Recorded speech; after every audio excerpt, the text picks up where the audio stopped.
looking in a rear view mirror. Don Messer's Jubilee, first seen on CBC television in 1964. Some time ago, we showed you a documentary on Rearview Mirror titled Mr. Pearson. It was a candid portrait of the Liberal Prime Minister Lester B. Pearson. This next feature is a kind of companion piece. It's called The Chief, and it's a close-up of John Diefenbaker, who was Prime Minister immediately before Pearson.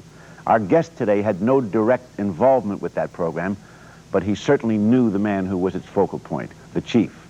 He had the previous year written a book on Diefenbaker titled Renegade in Power. He is, of course, the celebrated author of numerous well-known and best-selling Canadian books. It's a pleasure to welcome Peter C. Newman.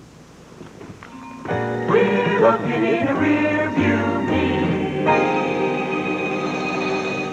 mirror. In the Diefenbaker years, you were in Ottawa a good deal of the time as, a correspondent for the for the Toronto Star. No, actually I was Ottawa editor of Maclean's. Of Maclean's? Yes. Did you notice, as I've gathered from the program, that he changed, that he was less accessible once he became Prime Minister than he had been before? I think that was true in terms of Parliament Hill, but he still regarded the country as his constituency. And really it was Diefenbaker who turned Canadian politics into a spectator sport. You know, before that, it was something done in a little room in a little house on the Rideau River. But when Diefenbaker came, it exploded, and it was everybody's business. And I think that was his main contribution. Was that, do you think, by the force of his personality? Absolutely, absolutely. I mean, he could walk into a room and he could change it, and he did.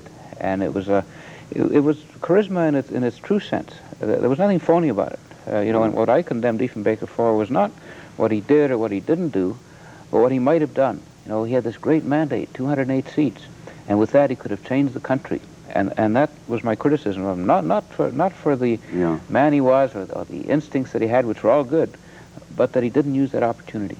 It's funny, you mentioned the word charisma, and yet that wasn't a word that was much in use in those days. But he was an example of that, wasn't he? Oh, gosh, yes. Listen, I remember an election rally in 1958 in British Columbia, and it started to rain.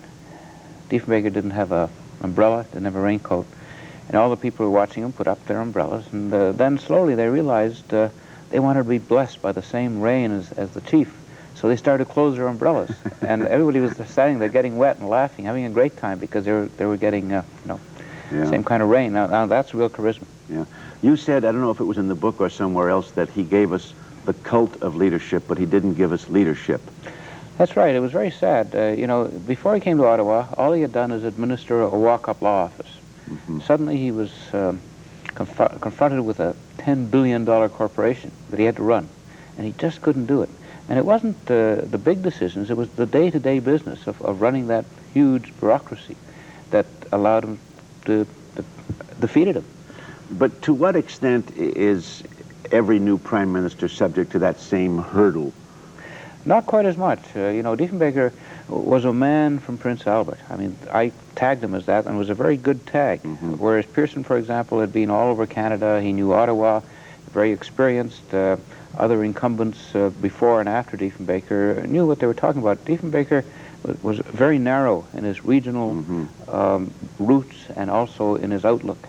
He could never grasp the larger picture, especially Quebec. I mean, Quebec was another country to him. Didn't know how to handle it. Do you think that was particularly because he was a Westerner, or because he was rather provincial in his outlook? I think he was a Westerner, in a good sense. You know, he was the one who really brought the West into the sun, as it were. He was the first Prime Minister we had from the West, because Bennett, even though he practiced law there, was not really a Westerner. And by God, he made the Western farmer the king for a while in Ottawa, which was fine, which was good, but it wasn't enough. Okay, we'll talk about him again. I think it's time that we had a look at this profile of Mr. Diefenbaker. It was co-directed by Douglas Leiterman and Beryl Fox, and Leiterman also did the interviewing of Mr. Diefenbaker. Here, from March 1964, is The Chief. The Chief, an intimate portrait of a leader. Next on Main Event, the CBC's 50th anniversary special.